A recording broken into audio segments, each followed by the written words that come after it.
नमस्कार दोस्तों, आपका इस हिंदी सीखे यूट्यूब चैनल पे बहुत स्वागत है। और देखिए, इंतज़ार की घड़ियां समाप्त हो गई और हम आ गए लेकर के आप लोगों के लिए रस। बहुत लोगों का कमेंट आया कि सर जी रस छंद अलंकार डालिए, तो शुरुआत कर ही देते हैं रस का। और देखिए, ये रियल है कि आप लोग वीडियो अच्छे से देखिएगा, इससे बाहर रस से कोई क्वेश्चन नहीं जाएगा, चाहे वो कोई भी कॉम्पिटिटिव एग्जाम हो, एकदम 100% की गारंटी। तो देखिए, इससे पहले कि थोड़ा रस पे डिस्कशन कर लें, जैसे मान लीजिए आप गर्मी से आए हों और आपको रियल में रस बना के दे दिया जाए, चाहे गुड़ का हो चाहे चीनी का हो, तो थोड़ा सा आप आनंद की अनुभूति करेंगे, कहेंगे वाह मज़ा आ गया। तो जो मज़ा आ गया वही रस है। तो आज इसी मज़ा को हम लोग मज़े के रूप में देखते हैं। देखिए, रस की उत्पत्ति, इस रस की उत्पत्ति जो अभी यूपीपी के एग्जाम में पूछा हुआ था, रस की उत्पत्ति श्री धातु से हुई है और जिसका अर्थ होता है बहना। यानी ध्यान ये दिया जाए कि जो बहता है, हम लोग के शरीर में एक प्रसन्नता का संचार करता है, उसी को हम क्या कहते हैं? रस कहते हैं। अब सीधी सी बात यह है कि किसी नाटक को देखें, कहानी को पढ़ें और जो आनंद की अनुभूति हो जाए, उसी को हम रस कहते हैं। जैसे मान लीजिए हम लोग कहीं भी जाते हैं, नाच देखते हैं या कोई मूवी देखते हैं, कोई फिल्म देखते हैं, और फिल्म देखने के बाद जो हम लोग के हृदय में संचार होता है, एक भाव आता है, उसी भाव को हम रस कहते हैं। अब देखिए, थोड़ा सा आगे बढ़ते हैं, हम आपको परिभाषा की तरफ लेके किसी नाटक आदि को देखने, कहानी आदि को पढ़ने से हृदय में जो भावोद्रेक होता है, भाव उठता है, उसी को हम रस कहते हैं। जैसे मान लीजिए अब परिभाषा एक मिनट देखेंगे। रस की जो उत्पत्ति हुई वो श्री धातु से हुई, लेकिन रस का सर्वप्रथम उल्लेख मिला नाट्य शास्त्र में, और इस नाट्य शास्त्र के प्रणेता हैं भरत मुनि। और भरत मुनि के अनुसार रसों की संख्या 8 है। ध्यान दीजिएगा, बहुत ही लॉजिकली क्वेश्चन है। रस की उत्पत्ति श्री धातु से मानी जाती है। रस का सर्वप्रथम उल्लेख मिला नाट्य शास्त्र में। नाट्य शास्त्र के प्रणेता भरत मुनि, और भरत मुनि के अनुसार रसों की संख्या 8 है। देखिए, आप लोग एक नृत्य भी पढ़ते होंगे, भरतनाट्यम। भरतनाट्यम, अब यहीं से पता चल जा रहा है कि भरत मुनि नाट्य शास्त्र। यहां देखिए, भरत मुनि नाट्य शास्त्र रस, यानी इस नृत्य को सभी लोग जानते हैं। इससे हम देख ले तो रस की उत्पत्ति श्री धातु से, रस का सर्वप्रथम उल्लेख मिला नाट्य शास्त्र में, और नाट्य शास्त्र के प्रणेता भरत मुनि, और भरत मुनि के अनुसार रसों की संख्या 8 है। ये बार बार क्वेश्चन पूछता है कि भरत मुनि के अनुसार रसों की संख्या कितनी होती है। आगे चलते हैं हम परिभाषा। तो देखिए, भरत मुनि ने एक परिभाषा दिया, विभावा नुभावा संचारी भाव संयोगादृश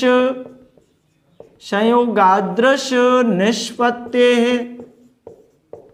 कह रहा है। देखिए कितना आसान है। कह रहा है विभाव अनुभाव, यहां से दीर्घ स्वर संधि है, तोड़ लेंगे। क्योंकि हम संधि आपको पढ़ा चुके हैं। देखिए, विभाव अनुभाव तथा संचारी भाव के संयोग से रस की निष्पत्ति होती है। कह रहा है कि विभाव अनुभाव तथा संचारी भाव के संयोग से रस की निष्पत्ति होती है। यानी ये परिभाषा है आपके भरत मुनि की।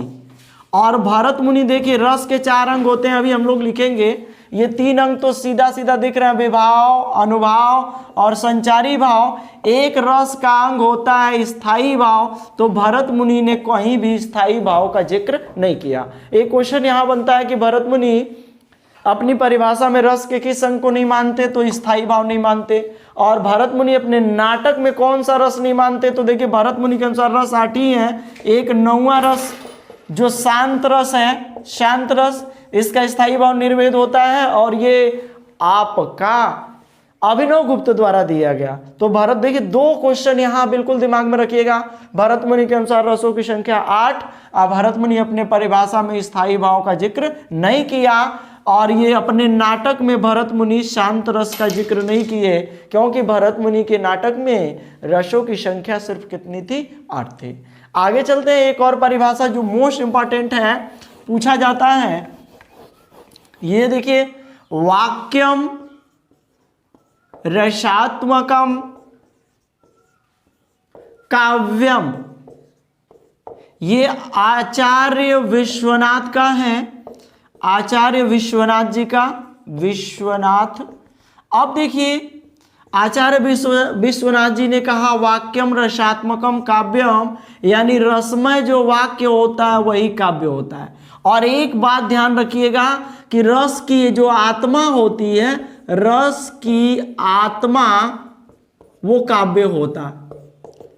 रस को काव्य की आत्मा कहते हैं, यानी काव्य की आत्मा किसे कहते हैं? तो रस को कहते हैं। ये मोस्ट इंपॉर्टेंट क्वेश्चन बना हुआ है। आगे चलते हैं, हमने आपको 2 परिभाषा दिखाया, एक तो विभाव अनुभाव संचारी भाव संयोग आदर्श निष्पत्ति, वो भरत मुनि के अनुसार था, और वाक्यम रसात्मकम काव्यम आचार्य विश्वनाथ जी के अनुसार था। अब देखिए, काव्य को ही रस की आत्मा कहते हैं। रस की उत्पत्ति श्री धातु से हुई है। भरत मुनि के अनुसार रसों की संख्या 8, नाटक में भी रस 8। और भरत मुनि अपने नाटक में किस रस को नहीं मानते? तो शांत रस। शांत रस हिंदी साहित्य के इतिहास का 9वां रस, और किसके द्वारा दिया गया? तो अभिनव गुप्त द्वारा। आगे बढ़ते हैं, इसी क्रम में हम आपको ले चलते हैं सीधा रस के अंगों पर। देखिए, यदि आपको ये हमारा वीडियो अच्छा लगे तो आप लोग हमारे चैनल को सब्सक्राइब करेंगे, अन्य लोगों से भी कराएंगे, लाइक करेंगे, कमेंट बॉक्स में जरूर बताएंगे कि आपको वीडियो कैसे लग रहे हैं। और देखिए, ये रियल है, ये सत्य है कि आप यदि अच्छे से पढ़ते हैं तो सफलता आपको निश्चित ही मिलेगी। देखिए, रस के अंग शुरू करते हैं। रस के अंग, अब देखिए, रस के 4 अंग होते हैं। सबसे पहला जो अंग है वो स्थायी भाव है, स्थायी भाव। दूसरा जो रस के अंग हैं वो विभाव हैं, विभाव। तीसरा जो रस के अंग हैं वो अनुभाव है, और चौथा जो रस के अंग हैं वो आपके संचारी भाव हैं, संचारी भाव। अब देखिए, आप रस ये मत समझिएगा कि केवल हंसना ही रस होता है। रस तमाम होते हैं, प्रेम होगा वो भी रस है, लोगों को क्रोध होगा वो भी रस है। यानी हमारे हृदय में या आपके हृदय में जो भी भावोद्रेक होता है, जो भी भाव उठते हैं, उसी को हम क्या कहते हैं? रस कहते हैं। रस के 4 अंग होते हैं, स्थायी भाव, विभाव, अनुभाव और संचारी भाव। देखिए, पहले इनकी संख्या को हम लोग देखें तो स्थायी भाव को प्रधान भाव भी कहते हैं। प्रधान भाव, यानी ये प्रधान भाव है। यहां भी क्वेश्चन बनता है कि प्रधान भाव रस के किस अंग को कहते हैं? तो प्रधान भाव रस के स्थायी भाव को कहते हैं। की संख्या 9 है, कुल स्थायी भाव की संख्या 9 है, और भरत मुनि ने स्थायी भाव का जिक्र किया ही नहीं। कभी ऐसा क्वेश्चन नहीं बना कि भरत मुनि के अनुसार रस के अंग रस के कुल स्थायी भाव कितने होते हैं, ऐसा कहीं क्वेश्चन नहीं है। देखिए, विभाव 2 प्रकार के होते हैं, एक आलंबन होता है और दूसरा उद्दीपन होता है। अब देखिए, इसको हम एक शब्दों में परिभाषा के रूप में कारण कह सकते हैं, कारण। अब देखिए, अनुभाव जो होता है इनकी संख्या 8 होती है, कुल अनुभाव 8 होते हैं। बहुत विस्तृत आपको जाने की आवश्यकता नहीं है, नहीं तो मान लीजिए इन भी 4 प्रकार के होते हैं, सात्विक अनुभाव, कायिक अनुभाव, आपके आहार, ये तमाम 4 तरह के होते हैं। तो उससे हमको मतलब नहीं है। जो क्वेश्चन हमारे एग्जाम में बनते हैं सिर्फ उतना ही पढ़ा जाए, बहुत घुमाने का कोई जिक्र नहीं है। देखिए, तो अनुभाव कितने होते हैं? 8 होते हैं, और संचारी भाव की कुल संख्या 33 होती है। अब देखिए, इसको हम एक शब्दों में कार्य कह सकते हैं। शब्द की परिभाषा हम आपको डिफाइन करा देते हैं। देखिए, यहां से चलते हैं। स्थायी भाव मतलब प्रधान भाव, यानी इसको हम लोग अपने शरीर से हटा नहीं सकते, अपने मन से हटा नहीं सकते। देखिए सबसे पहला जो स्थाई भाव है वो रति है। रति जो श्रृंगार रस का, रति मतलब प्रेम होता है। एक क्वेश्चन तो आपको यहीं से मिल जाएगा चाहे कोई भी एग्जाम हो। दूसरा हास है, तीसरा शोक है, उसके बाद आश्चर्य या विस्मय है। आश्चर्य को ही विस्मय कहते हैं।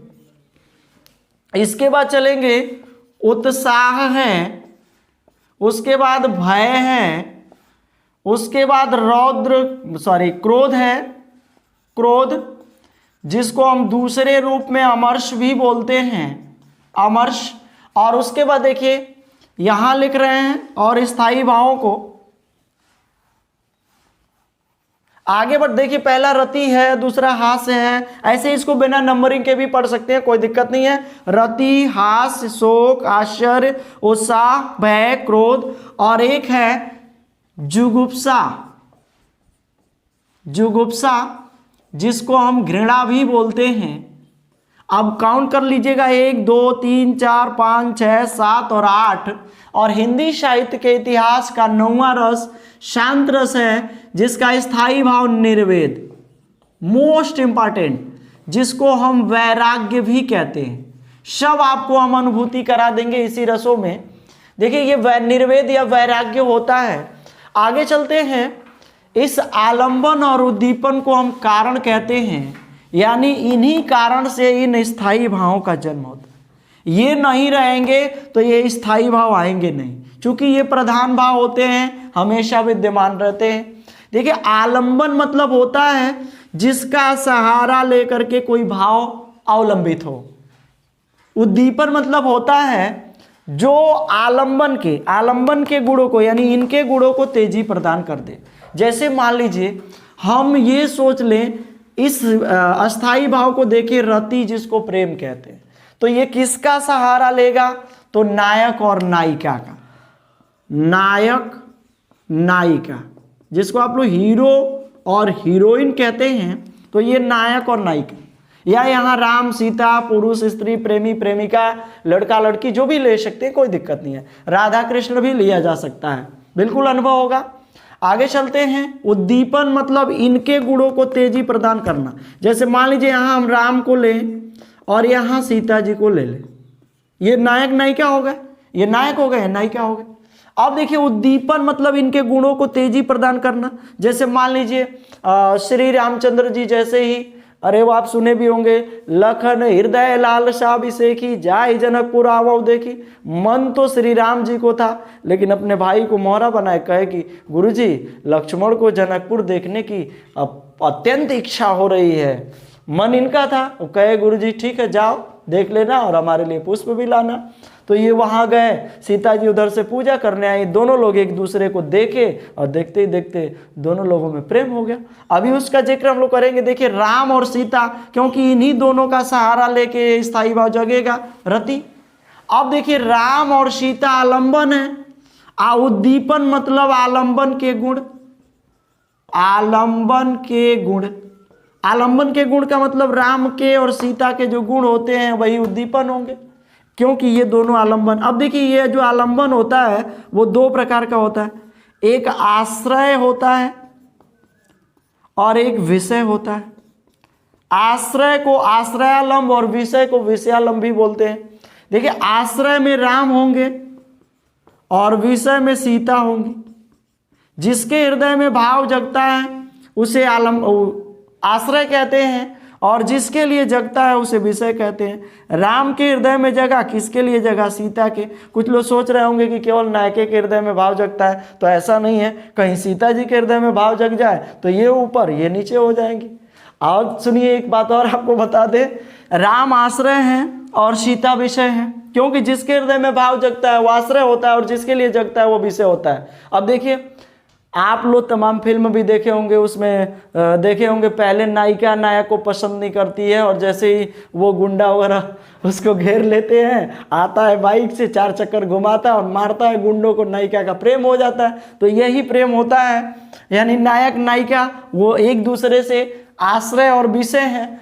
कुछ तो गुण ऐसा होगा ना जिससे नायिका नायक के तरफ और नायक नायिका की तरफ आकर्षित होती है। तो जो उन लोगों के गुण हैं उसी को हम उद्दीपन कहते हैं। इसमें आलंबन के गुण, आलंबन की चेष्टाएं, आलंबन का श्रृंगार। जैसे मान लीजिए आप लोग सुने होंगे कि जब दिल आया गदही पे तो परी क्या करे, वो यही होता है कि कुछ गुण ऐसे होते हैं जिससे लोग एक दूसरे से आकर्षित हो जाते हैं। ये आगे देखते हैं हम ये अनुभाव को, जिसको कार्य कहते हैं। तो ये अनुभाव 8 होते हैं। अब देखिए सबसे पहला इसमें यानी स्तंभ है, उसके बाद स्वरभंग है, उसके बाद स्वेद है, उसके बाद अश्रु, रोमांच, प्रलय, कंप और भयबढ़े। इसको थोड़ा सा समझा दें। स्तंभ मतलब होता है एकाएक शरीर की गति का रुकना। स्वरभंग आपको पूछना ही नहीं है, आवाजों का रुक रुक के आना। स्वेद माने पसीना होता है, यानी पसीना आना। अश्रु आप जानते ही हैं, आंसू का तत्सम रूप भी है। रोमांच माने रोंगटे खड़े हो जाना, रोंगटे खड़े होना, रोए।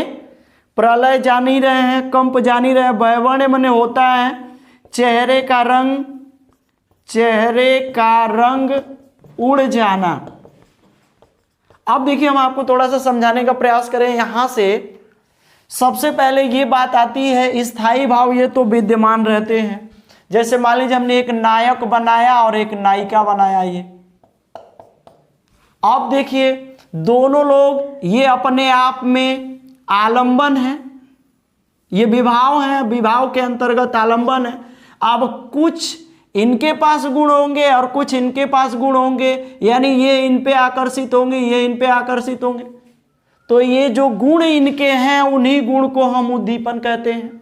अब देखिए इन्हीं दोनों लोगों का सहारा ले करके आइए प्रेम आ गया, यानी स्थायी भाव इन दोनों लोगों में जागृत हुआ। ये इनको देखे और ये इनको देखे, दोनों लोगों में प्रेम आया। उसके बाद देखेंगे हुआ क्या कि जैसे ये दोनों लोग किसी होटल में चाय पीने के लिए पहुंचे और उसी समय नायिका का भाई वहां आ जाए, तो ये देखिए एक भी ऐसा नहीं होगा जो न हो। स्तंभ माने एकाएक शरीर की गति रुक जाएगी, आवाज रुक रुक के आएगा, पसीना भी छूटने लगेगा, चिल्ला चिल्ला के रोएंगे, दोनों लोग रो सकते हैं। रोमांच माने रोंगटे खड़े हो जाएंगे। देखिए केवल आपका भय में भी रोंगटे खड़े होते हैं, क्रोध में भी होते हैं। आप प्रलय तो पूछना ही नहीं है, मतलब उस समय कुछ भी दिखेगा नहीं, हो सकता है कि हार्ट अटैक भी आ सकता है, लेकिन ऐसा नहीं होगा। कंप माने शरीर का कंपन शुरू हो जाएगा दोनों लोगों में। भयबढ़े माने चेहरे का रंग तो उड़ ही जाएगा। क्यों? क्योंकि वो चेहरा जिस समय दोनों लोग चाय पी रहे थे कोई नहीं था, जैसे ही भाई आएगा तो दोनों लोगों के चेहरे के रंग तो बिल्कुल उड़ जाएगा। अब देखिए यानी सिंपल सी बात यह है कि नायिका, ये नायक और नायिका आलंबन, और इनके जो गुण हैं वो उद्दीपन, और इन दोनों में जो भाव जगा वो रति, रति स्थायी भाव, ये दोनों विभाव, और इनके जो शारीरिक क्रियाएं थी वो हो गए अनुभाव। और उसके बाद क्या होगा, ये भरत मुनि मानते हैं पानी में उठते बुलबुले के समान, बुलबुले के समान मानते हैं। ये क्षणिक होते हैं, जो कुछ ही पल के लिए आते हैं और चले जाते हैं। तो अब देखिए जब ये प्रक्रिया इनके शरीर में शुरू होगी तो ये होते हैं 33, यानी हर्ष से शुरू होकर के और मृत्यु तक।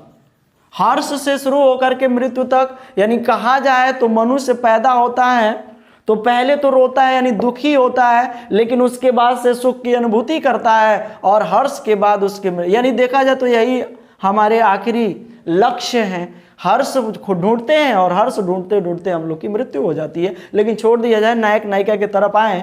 नायक और नायिका देखिए पानी में उठते बुलबुले के समान है। अब जैसे ही नायक नायिका मिलते रहेंगे, उसका भाई आएगा तो ये क्रियाएं होंगी।